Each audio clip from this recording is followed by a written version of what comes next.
এতক্ষণ আমরা একজন বিক্রেতা ভাইয়ের সাথে কথা বলছি। তো বিক্রেতা ভাইয়ের ভাষণ অনুযায়ী গরুর বাজার তার কাছে অনেকটা কম মনে হয়েছে।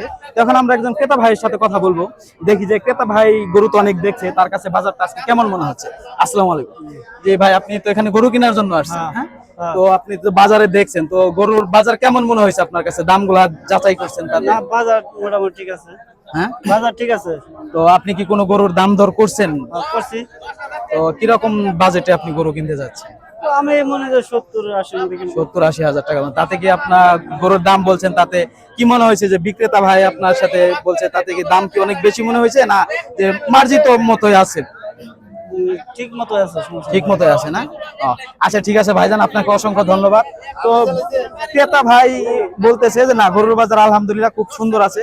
তো চাইলে আপনারাও ফুলবাড়িয়া বাজারে এসে গরু দেখতে পারেন, কিনতে পারেন। এখানে মোটামুটি দাম, তারপরে খাজনার যে হিসাবটা, খাজনা হলো কি আপনার 70,000 টাকা পর্যন্ত গরু কিনলে এখানে 500 টাকা খাজনা নিতেছে। আর 70,000 টাকার উপরে আপনি যত দামি গরুই নেন, সেখানে হলো কি আপনার খাজনাটা নিতেছে মাত্র 800 টাকা। আর প্লাস সাথে আপনি গাভী প্লাস বাচ্চা সহ যদি কিনেন, সেইখানে আপনার খাজনাটা নিতেছে 1000 টাকা।